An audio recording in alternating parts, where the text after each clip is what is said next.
오늘 성경 말씀은 고린도전서 14장 1절부터 12절에 있는 말씀입니다. 고린도전서 14장 1절부터 12절에 있는 말씀.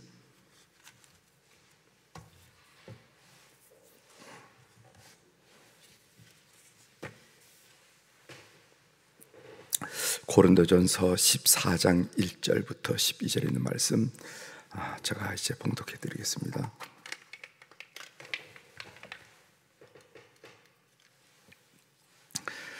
사랑을 추구하며 신령한 것들을 사모하되 특별히 예언을 하려고 하라. 방언을 말하는 자는 사람에게 하지 아니하고 하나님께 하나니 이는 알아듣는 자가 없고 영으로 비밀을 말함이라. 그러나 예언하는 자는 사람에게 말하여 덕을 세우며 권면하며 위로하는 것이요, 방언을 말하는 자는 자기의 덕을 세우고 예언하는 자는 교회의 덕을 세우나니 나는 너희가 다 방언 말하기를 원하나 특별히 예언하기를 원하노라. 만일 방언을 말하는 자가 통역하여 교회의 덕을 세우지 아니하면은 예언하는 자만 못하니라.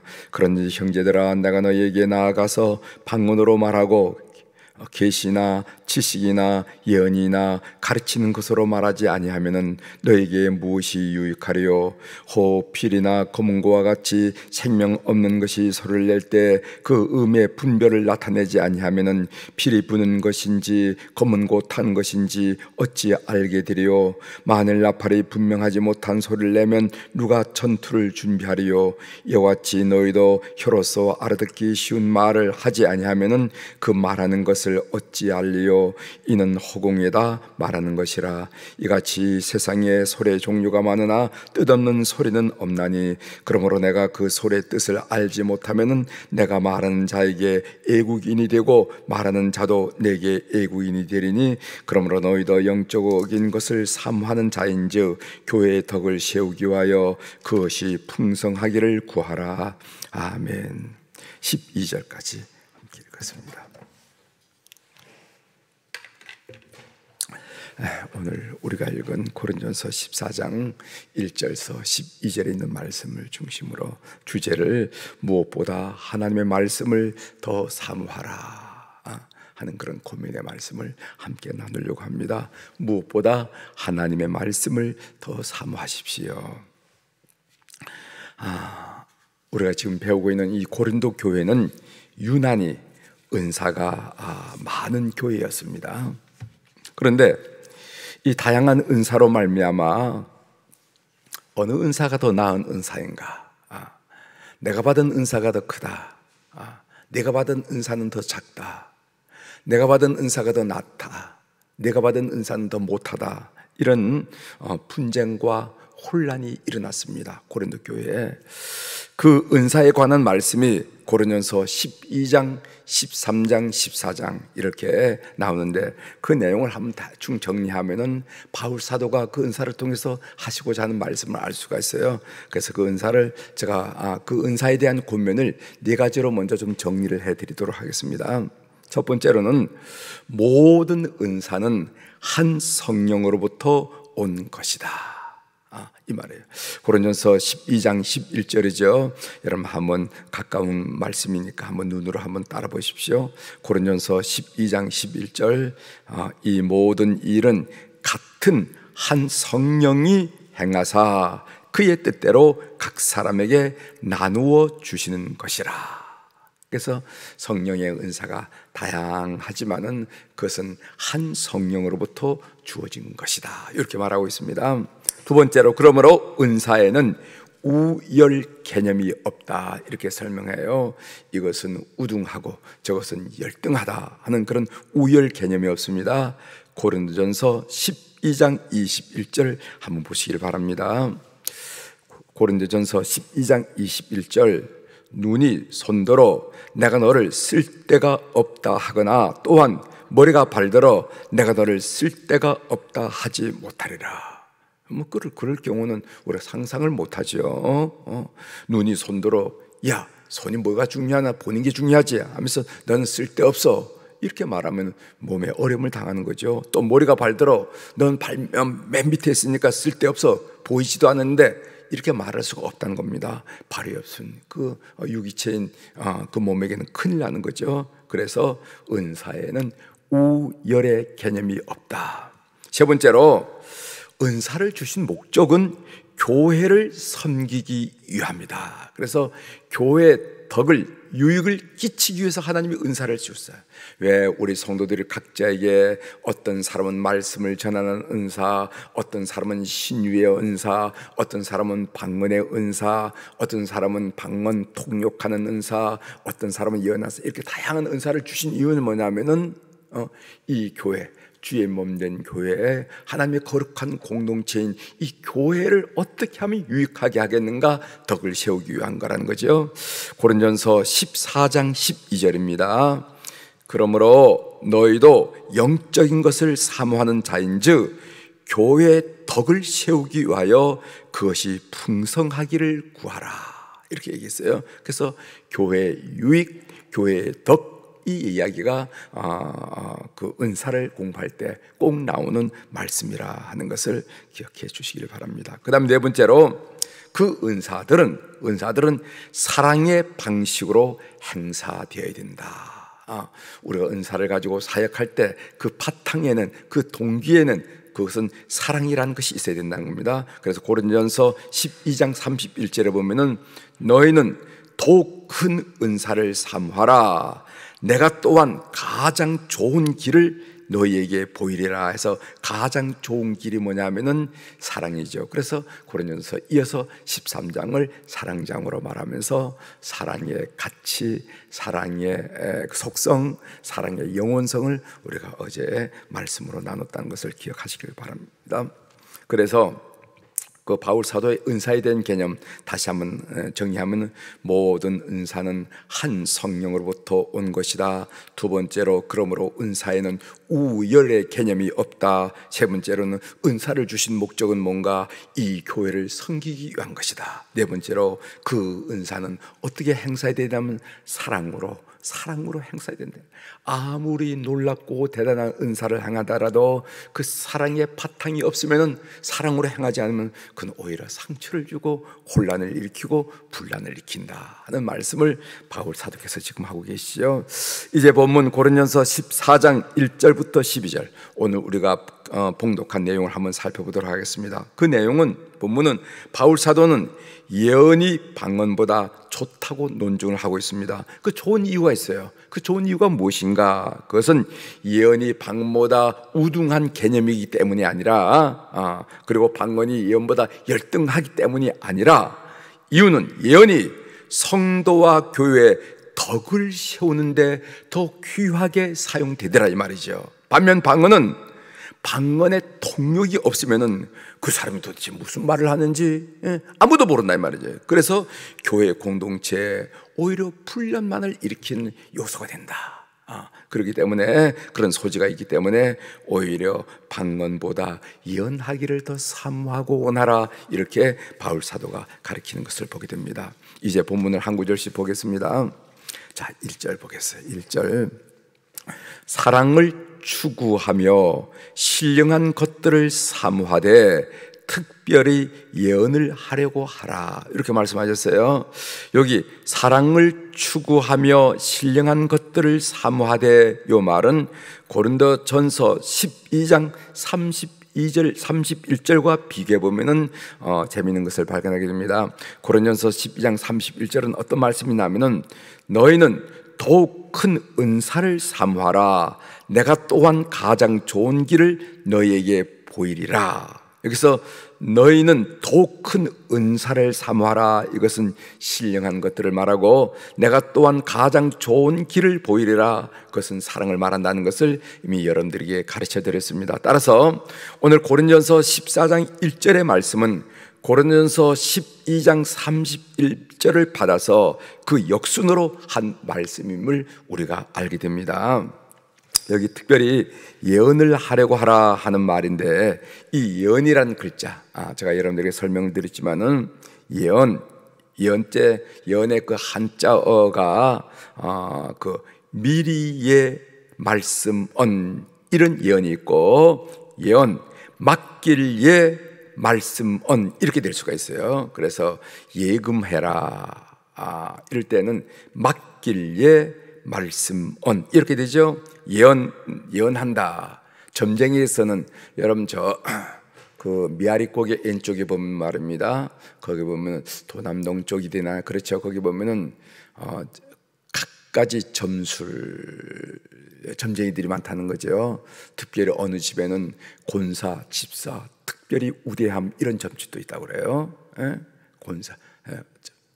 그런데 그때 예언은 미리 본다 하는 거. 미리 예를 쓰는 거. 미리 예. 그래서 미리 예 말씀은 오늘 이게 특별히 예언을 하려고 하라 하는 것은 뭐 이렇게 점쟁이처럼 기도하다가 아이고 앞으로 무슨 일이 나겠어 뭐 이런 걸 말하는 게 아니라 여기서 예언이라는 것은 맡길 예 말씀이라는 거. 그러니까 미래 사건을 미리 예견하는 것이 아니라 점쟁이들처럼 성령의 지시를 따라서 하나님의 메시지를 성도들에게 전달해서 그들이 그 하나님 말씀에 반응하도록 하는 것을 오늘 예언이라 한다는 거예요. 아시죠? 오늘 성경에서 예언이라 하는 그 은사는 미리 점쟁이처럼 미리 말하는 것이 아니고 성령의 감동을 따라서 하나님의 말씀을 하나님의 지시상 하나님의 메시지를 성도들에게 전환해서 그래서 성도들로 하여금 결단하고 반응하도록 하는 것이 예언이라는 겁니다. 따라서 예언은 통찰력, 권면, 위로, 경고 이런 것을 포함하고 있어요. 그래서 통찰력이라 하는 것은 이 시대를 향해서 하나님이 뜻한 바가 무엇인지 권면, 약한 자들, 흔들린 자들에게 권면하고 위로하고 경고하고 잘못 길을 간 사람은 경고하고 이런 것이 바로 오늘 예언이 포함하고 있는 내용이라는 것입니다. 오늘 3절 보겠어요. 3절. 그러나 예언하는 자는 사람에게 말하여 덕을 세우며 이게 권면하며 위로하는 것이요. 이렇게 예언의 개념을 이렇게 정의를 했죠. 권면하며 위로하는 것. 그래서 오늘 성경에서 말하는 예언은 오늘로 말하면 설교의 성격을 지닌 것입니다. 설교라 이렇게 해도 무방하다 하는 것은 하다는 것이죠. 따라서 방언과 예언의 차이점이 어떻게 되는가?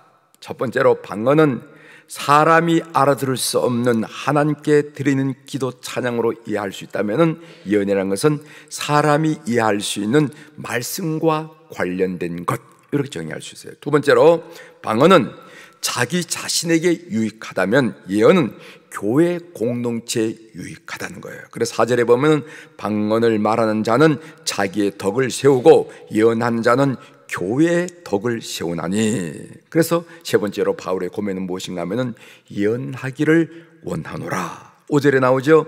나는 너희가 다 방언을 말하기를 원하나 특별히 예언하기를 원하노라. 만일 방언 말하는 자가 통역하여 교회의 덕을 세우지 아니하면은 예언하는 자가 자만 못하니라 하면서 예언할 것을 말합니다.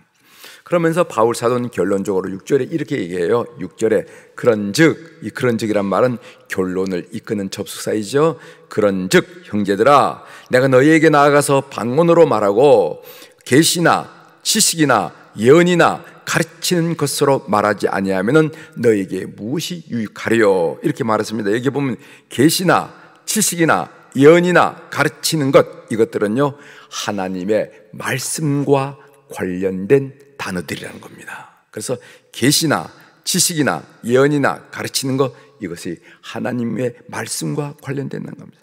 그래서 하나님의 말씀을 통해서 우리는 하나님에 대해서 알아가요. 그래서 우리가 얼마나 잘못되고 타락했는지 그 하나님 말씀을 통해서 알죠.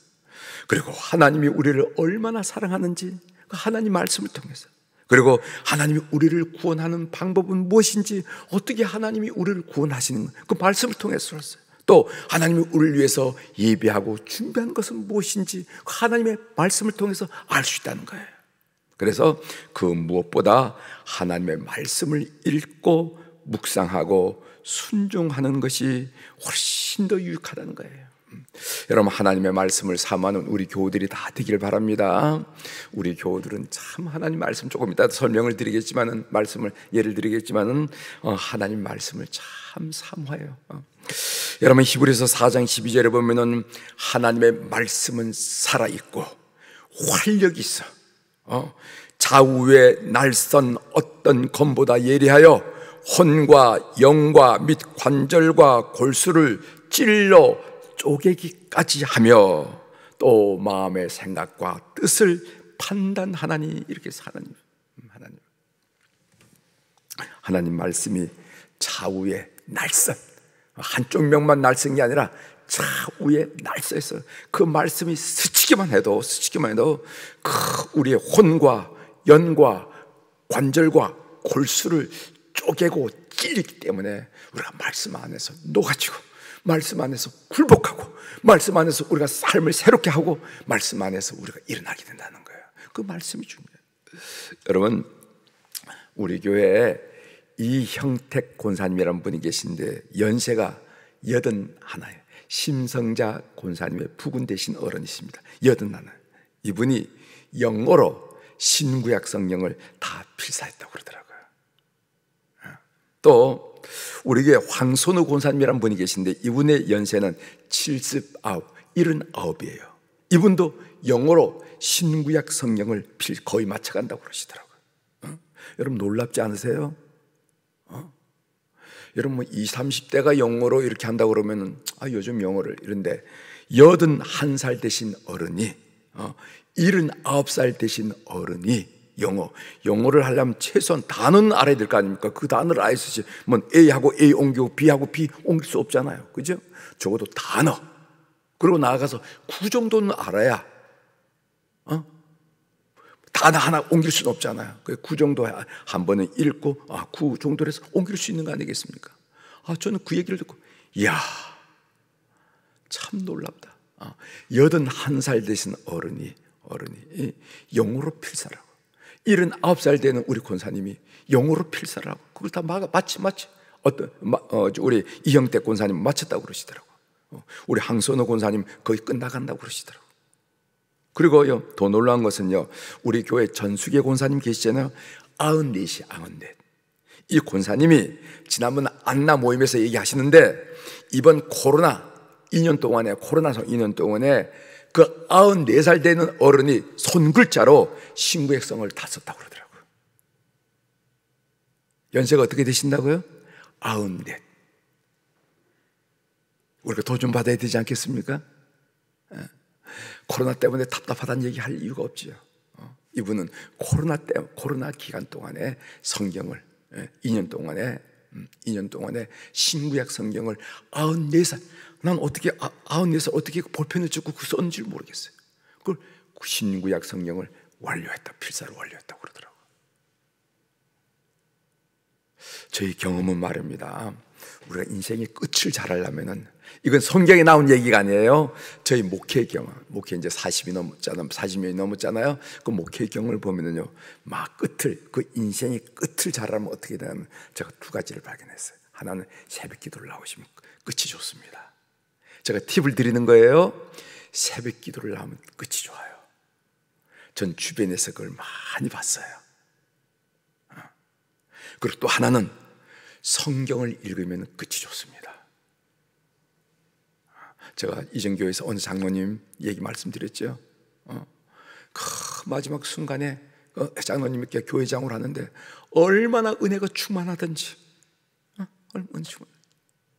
근데 그분이 보니까 그분이 이렇게 조금 이렇게 반신이 조금 불편했어요. 불편했는데 불구하고 그 불편한 몸을 이끌고 꼭 새벽기도, 눈이 오나 비가 오나 그 부인이 운전해서, 권사님이 운전해서, 그리고 신방을 하면 항상 그 안전뱅이 의자 있잖아요. 안전뱅이 의자 놓고 성경. 그래서 연말이 되면 목사님 성경 5독했습니다 10독했습니다 장로님이 그렇게. 근데 마지막이 얼마나 아름다운지, 마지막이 얼마나 아름다운지, 죽음으로 주는 교훈이 너무도 크더라고. 그래서 교회가 은혜를 받고, 야, 참 아름답다. 근데 저는 그 장로님만, 우리 주변에서도 많이, 우리 장인 어른도 마찬가지, 마지막을 깨끗하게 하는 거예요. 여러분, 하나님 말씀을 사랑하는 여러분들이 되시길 바랍니다. 하나님 말씀을 사랑하면 하나님이 우리 인간이 얼마나 잘못됐는지, 하나님이 우리를 얼마나 사랑하는지, 하나님이 우리를 구원하기 위해 어떤 계획을 세우셨는지, 그리고 하나님이 우리를 위해서 준비해 놓은 것이 무엇인지 다 확신 가운데 알 수 있다 이 말이죠. 나는 너희들이 예언하기를 원하노라. 그 예언은 하나님과 말씀과 상관되어 있다는 것을 여러분 꼭 기억하는 여러분 되길 바랍니다. 기도하시겠습니다.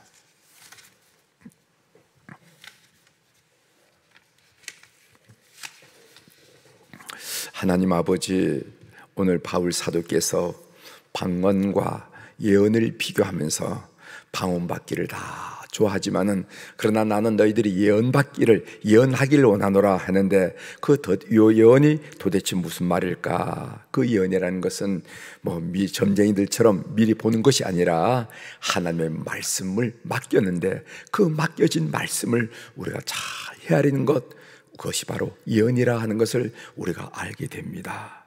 우리 사랑 교우들이 말씀 읽고 말씀 묵상하고 그리고 또 말씀대로 실천하고 순종하는 그런 아름다운 역사가 교회 속에, 심령 속에, 속회 속에, 선교회 속에 무럭무럭 일어나도록 은총을 베풀어 주시옵소서. 하나님, 오늘 또 우리 사랑 교우들이 주님 앞에 일천번제 헌금을 비롯해서 주님 이 전을 풍성하게 가꾸는 헌금을 올려드리게 하신 거 감사를 드립니다. 하나님, 이 헌금들 주께서 연락하시고 그 이름들, 사연들 주님께서 통촉하여 주셔서 우리가 인생길을 가는데 하나님의 그 놀라운 은혜를 경험하면서 그 붙드심과 이끄심과 간섭하심과 역사하심을 경험하면서 승리하는 우리 교우들이 다 될 수 있도록 은총을 베풀어 주옵소서. 하나님, 오늘은 특별히 우리 자녀들을 위하여 주님 앞에 올려드리며 기도합니다.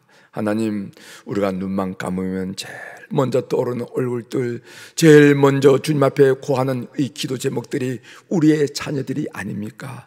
스라에 있던 아니면 이곳저곳에 흩어져 있던 우리 자녀들 위하여 주님께 기도하는데 오늘 이 새벽에 우리 자녀들을 다시 한번 주님 앞에 올려드리며 주께서 그들의 인생을 간섭하시고 이끄시고 축복하시고 그래서 모세의 뒤를 이은 여호수아가 그 길이 형통하고 평탄한 것처럼 우리의 자손들이 형통하고 평탄하여 그 삶을 통하여 하나님을 찬양하고 하나님을 증거하기를 소원하여 오늘 또 그 이름들을 주님 앞에 올려드리니 주님께서 기억하여 주옵소서. 해외에서 직장 생활을 하고 사업을 하고 학문하는 자녀들이 있습니다. 기억하여 주시고 군대에 낯설고 물서른 곳에 국방의 의무를 감당하기 위하여 처초에 수고하는 우리의 자녀들이 있습니다. 좋은 지휘관 만나고 좋은 전우들 만나서 건강하게 그리고 또 사회적으로 부족함이 없는 준수한 사회인으로 성장하고 다듬어지는 기회가 될 수 있도록 은혜를 베풀어 주옵소서. 대학을 졸업하고 학교를 졸업하고 그리고 또 취직을 원하는 자녀들이 있습니다. 좋은 직장 허락하셔서 땀 흘리고 노력한 만큼 주변 사람으로부터 지지받고 삶의 보람을 얻으며 살아갈 수 있도록 우리 자녀들을 축복하여 주시고 결혼을 위하고 배우자를 위하고 그리고 생산의 축복과 순산을 원하는 자녀들이 싸우니 주께서 기억하여 주셔서 좋은 배우자들을 허락하시고 그리고 그렇게 삶을 통하여 그 생이 참으로 풍성해지는 은혜를 경험할 수 있도록 은총을 베풀어 주옵소서. 이제 고3으로 그리고 재수로 삼수로 하나님 대학문을 녹화하며 아버지의 청운의 뜻을 품은 우리의 자녀들도 있습니다. 하나님, 우리 모든 가족들이 숨죽이며 저들을 위하여 기도하고 있사오니 하나님, 저들의 그 달려갈 길이 분명한 목적 가운데 인내를 가지고 그리고 끝까지 승리하며 하나님께 영광 돌리시는 우리의 자녀 자손들이 될 수 있도록 은총을 베풀어 주옵소서. 그래서 하나님 아버지, 우리가 입을 열어 찬양하지 않는다 하더라도 많은 사람들이 믿음의 가정에서, 믿음의 구루통에서 어떤 꽃이 피고 어떤 열매를 보면서 맺는지 사람들이 보고 살아계신 우리 하나님을 찬양하는 그런 영광의 도구로 우리의 가문들, 가정들을 다 삼아 주시옵소서. 하나님, 오늘 선거하는 날입니다. 모든 사람들이 선거를 잘해서 우리 민족을 향한 하나님의 뜻들을 잘 구현하는 그런 거룩한 시간들이 될 수 있도록 우리 하나님 인도하여 주시옵소서. 오늘 또 하늘의 주권과 땅의 주권을 가진 우리 주님의 이름으로 이 시간 선포합니다. 내 영혼이 잘된 같이 범사가 잘되고 강건한 축복을 주 앞에서 하루를 맞이한 우리 모든 교우들이 누리게 도와 주시옵소서. 감사드리며 예수님의 이름으로 기도 올려옵나이다. 아멘.